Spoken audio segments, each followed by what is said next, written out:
Cyber crime చేస్తున్నారు. ఆ మోహిత్ శిఖర్ వారికి ఇప్పించారు. ఆ మోహిత్ శిఖర్ వారిని కూడా మనం అరెస్ట్ చేయడం జరిగింది.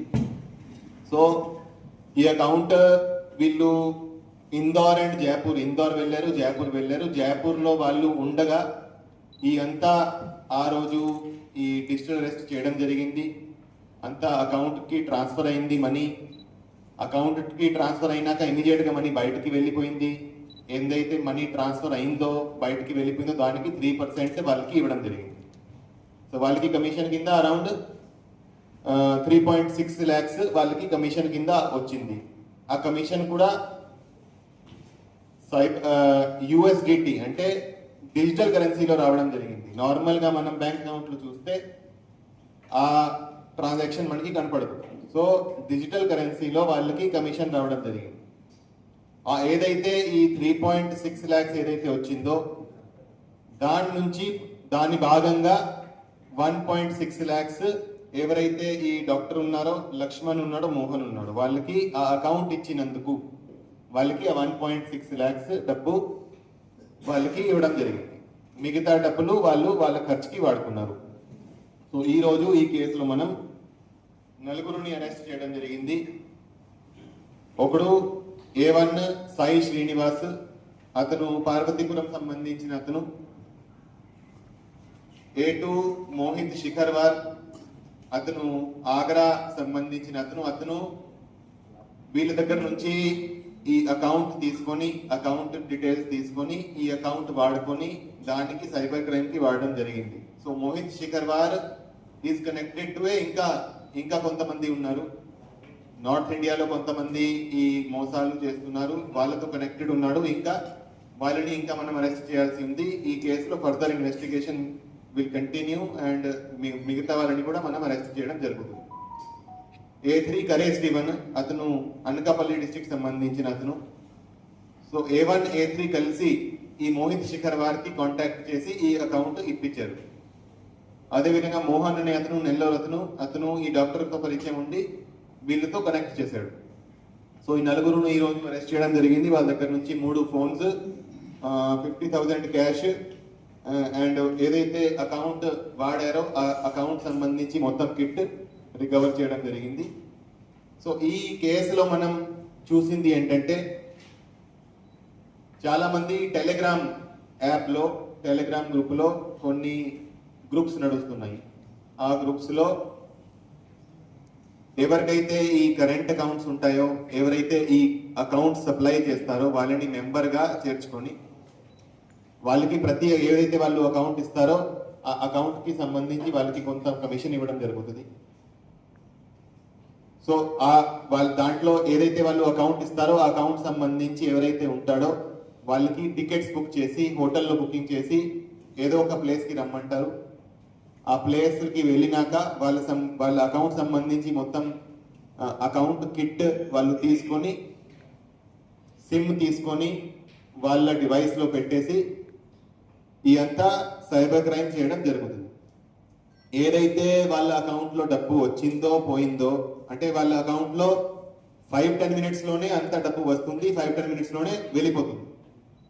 ఆ అకౌంట్లో డబ్బు ఉండదు, కానీ జస్ట్ ఫ్లో వస్తుంది, 5 minutesలోనే బయటికి వెళ్ళిపోతుంది, మల్టిపుల్ అకౌంట్స్కి వెళ్ళిపోతుంది. సో దాట్ తర్వాత మనం ట్రేస్ చేయలేకపోతాం. సో దానికి ఏదైతే అమౌంట్ ఫ్లో అయిందో దానికి కొంత పర్సెంటేజ్ వీళ్ళకి కమిషన్గా ఇవ్వడం జరుగుతుంది. ఈ కేసులో కూడా ఈ మనం ఇన్వెస్టిగేషన్లో ఇదే విధంగా ఈ ఫ్రాడ్ జరిగిందని మనకి తెలిసింది. ఏదైతే నంబర్లు ఉన్నాయో, ఇక్కడ నుంచి వాళ్ళకి ఫోన్ వచ్చిందో ఆ అన్ని కంబోడియా దేశానికి సంబంధించిన నంబర్లు. కంబోడియా నుంచి వాళ్ళకి ఆ కంబోడియాలో వాళ్ళు ఇటువంటి సెంటర్స్ కొన్ని నడుస్తున్నాయి. సో కంబోడియాలో కొంతమంది సైబర్ క్రైమ్ చేసే వాళ్ళను అక్కడ వాళ్ళు అంతా ఏర్పాటు చేసుకొని వాళ్ళని అక్కడ కూర్చోపెట్టి ఇటువంటి మోసాలు చేయడం జరుగుతూ ఉంది. ఫర్దర్ ఇన్వెస్టిగేషన్లో ఆ కంబోడియా సంబంధించి కూడా ఇన్వెస్టిగేషన్ చేయడం జరుగుతుంది. అక్కడ ఎవరెవరు ఉన్నారో ఎలా చేస్తున్నారని కూడా మేము దీంట్లో ఫర్దర్ ఇన్వెస్టిగేషన్లో తీసుకువస్తాము. ఇంకా కూడా కొంతమంది ఇంకా అరెస్ట్ చేయాల్సిన ఇంకా ఉంది, అది కూడా ఈ ఫర్దర్ ఇన్వెస్టిగేషన్ నడుస్తుంది. ఈరోజు ఈ నలుగురుని మేము అరెస్ట్ చేసి రిమాండ్కి పంపిస్తున్నాము. సో ఇది చాలా చాలా మంచి ఇన్వెస్టిగేషన్, చాలా టెక్నికల్ ఇన్వెస్టిగేషన్, చాలా కష్టపడి ఈ ఇన్వెస్టిగేషన్ చేశారు డిఎస్పీ సౌత్ ఆధ్వర్యంలో inspector Prathipadu, SI Kakumanu and వాళ్ళ టీం చాలా కష్టపడి ఇన్వెస్టిగేషన్ చేశారు. చాలా రోజులు బయట తిరిగి వాళ్ళను ట్రేస్ చేయడం అనేది జరిగింది. సో వాళ్ళందరినీ కూడా వాళ్ళు ఇది మంచి పని చేసినందుకు ఈరోజు సర్టిఫికెట్స్ ఇచ్చి అభినందిస్తున్నాము. అదేవిధంగా ప్రజలకి కూడా ఇది ఎందుకు మేము ప్రెస్ మీట్ పెట్టి ఎందుకు చెప్తున్నామంటే, ఈ డిజిటల్ అరెస్ట్ ఇంకా కూడా చాలా మంది ఈ డిజిటల్ అరెస్ట్తో మోసపోతున్నారు. డిజిటల్ అరెస్ట్ అన్నది ఏమీ లేదు, అది ఒక మిస్కన్సెప్షన్. అరెస్ట్ ఫిజికల్ అరెస్టే ఉంటుంది, డిజిటల్ అరెస్ట్ అన్నది ఏమీ లేదు. డిజిటల్ అరెస్ట్ అకార్డింగ్ టు లా ఏమీ లేదు. ఎవరు కూడా మీకు ఫోన్ చేసి మీ పేరు మీద పార్సల్ దొరికింది, పార్సల్లో డ్రగ్స్ దొరికింది, మీ పేరు హ్యూమన్ ట్రాఫికింగ్ కేసులో వచ్చింది, మీ పేరు మనీ లాండరింగ్ కేసులో వచ్చింది, అటువంటిది చాలా మందికి ఫోన్లు వస్తున్నాయి. దాంట్లో వాళ్ళు టార్గెట్ చేసేది ఎవరు?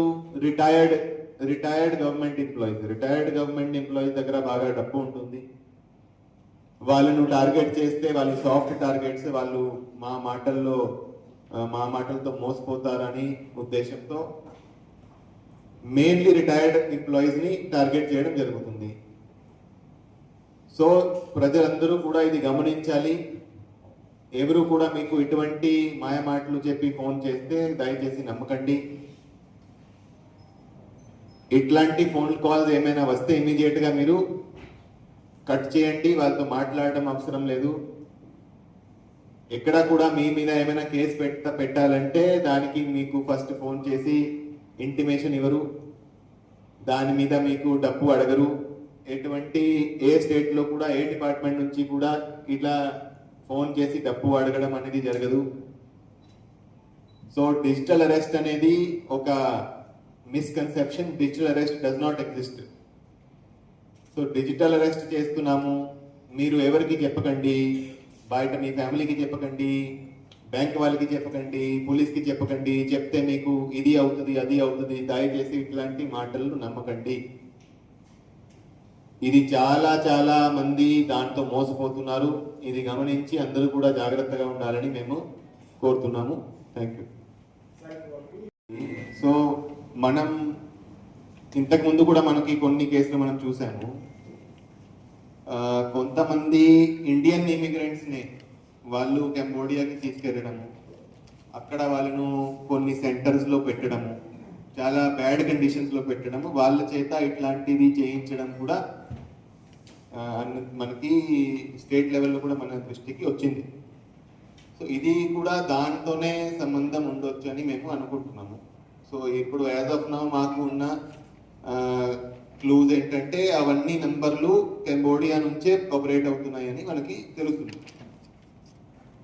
సో చాలా మంది ఈ జాబ్ ఆపర్చునిటీస్ కోసము ఇటువంటి కంట్రీస్కి వెళ్తారు. చాలా మంది ఆన్లైన్ యాడ్స్ చూసి వెళ్తారు. అది కూడా ఒక సమస్య ఉంది, అది నార్త్ ఆంధ్రాలో ఎక్కువ ఉంది. సో జాబ్స్ లేక ఏదో ఆశపడి ఏదో యాడ్ చూసి, ఆన్లైన్ యాడ్ చూసి చాలా మంది ఇటు కంబోడియాకి వెళ్ళడం జరుగుతుంది. అక్కడ వాళ్ళు వెళ్ళినాక వాళ్ళ పాస్పోర్ట్ తీసుకొని, వాళ్ళ డాక్యుమెంట్స్ అన్ని తీసుకొని వాళ్ళ దగ్గర పెట్టడము. వాళ్ళకి ఎక్కడ సపోర్ట్ ఏముండదు, వాళ్ళని చాలా బ్యాడ్ కండిషన్స్లో అక్కడ పెట్టేసి వాళ్ళ మీద దౌర్జన్యం చేసి వాళ్ళని ఫోర్స్ చేసి ఇటువంటి పనులు చేయించడం కూడా జరుగుతూ ఉంది. సో చాలా మంది ఈ కంట్రీస్కి వెళ్ళేటప్పుడు ఎప్పుడైతే ఈ యాడ్స్ చూసి వెళ్తున్నారో, ఎప్పుడైతే జాబ్ పేరుతో వెళ్తున్నారో అన్ని డీటెయిల్స్ చాలా జాగ్రత్తగా చెక్ చేసుకోవాలి, వెరిఫై చేయించుకోవాలి. చేసినాకనే, అంత వెరిఫై అయినాకనే, క్రాస్ చెక్ అయినాకనే వెళ్ళాలి. ఇటువంటి ఫ్రాడ్స్ చాలా పెరిగినాయి. ఇటువంటి ఫ్రాడ్స్ మీద మనం చాలా జాగ్రత్తగా ఉండాల్సిన అవసరం ఉంది. ఏదో గేమింగ్ కి ఇస్తున్నాము అకౌంట్, ఆన్లైన్ గేమింగ్ ఉంటుంది. ఆన్లైన్ గేమింగ్ లో ఏదైతే డబ్బు వస్తుందో ఆ డబ్బు మా అకౌంట్ లోకి వస్తుంది, పోతుంది, దాంట్లో మాకు కమిషన్ ఇస్తారని ఆశపడి ఆయన ఈ అకౌంట్ ఇవ్వడం జరిగింది. ఆయనని కూడా మనం అరెస్ట్ చేయడం జరిగింది. ఆల్రెడీ చేసేసాం, అరెస్ట్ అయిపోయింది. కానీ ప్రెస్ మీట్ నలుగురికి పెడుతున్నాము. ఆల్రెడీ ఆయన అరెస్ట్ కూడా అయిపోయింది. లో ఉంది. సో అది డిఎస్పి సౌత్ ఇన్వెస్టిగేట్ చేస్తున్నారు. సో దానికి ఒక స్పెషల్ టీం పెట్టడం జరిగింది. సో దాంట్లో కూడా ప్రోగ్రెస్ ఉంది. సో మీకు త్వరలోనే అది తెలియజేస్తాం. సో ఎవరైతే ఇది అంతా చేశారో, చైర్మన్, తర్వాత బ్రాంచ్ మేనేజర్, ఏదైతే అఫీషియల్స్ వాళ్ళకి వెనక ఉండి ఎవరు చేయించారో వాళ్ళందరినీ అరెస్ట్ అండ్ వాళ్ళతో రికవరీ కూడా చేయడం జరుగుతుంది. అప్పట్లో సీఈఓగా పనిచేసినటువంటి కృష్ణవేణి ఇంటికి పోలీసులు వెళ్ళి కొంత గలాటా చేశారనే అభియోగం కూడా వచ్చింది కదా సార్, ఏం సార్ అసలు ఏం జరిగింది? అప్పట్లో సీఈఓగా పనిచేసిన సహకార బ్యాంకులో కృష్ణవేణి వాళ్ళ ఇంటికి పోలీసులు వెళ్ళి కాస్త గందరగోళమైనటువంటి వాతావరణాన్ని సృష్టించారు అని కొంతమంది ఉద్యోగులు కూడా బ్యాంక్ ఎదురు ధర్నా చేశారు సార్, ఏం సార్? ఇప్పుడు ధర్నా చేస్తే వాళ్ళు కరెక్ట్గా చెప్తున్నారని మనం అది ఏం సర్టిఫికేట్ ఏం కాదు. వాళ్ళు ఎకనామిక్ అఫెన్స్ చేశారు, ఒక నేరం చేశారు. ఆ నేరంలో చాలా మంది నుంచి డబ్బు లాగారు. ఆ బ్యాంకులో 22 crores ఫ్రాడ్ జరిగింది. దాంట్లో చాలా క్వైరీ చేయడం జరిగింది. అది చట్టపరమైన ప్రొసీజర్ పరంగానే చేయడం జరిగింది. దాన్ని ట్విస్ట్ చేసి ఏదో దౌర్జన్యం చేస్తున్నారని పోర్ట్రే చేయడం చట్టాన్ని నుంచి తప్పించుకోవడానికి వాళ్ళు చేస్తున్న డ్రామా. అంతే. ఒకరిని అరెస్ట్ చేయడం జరిగింది.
Right,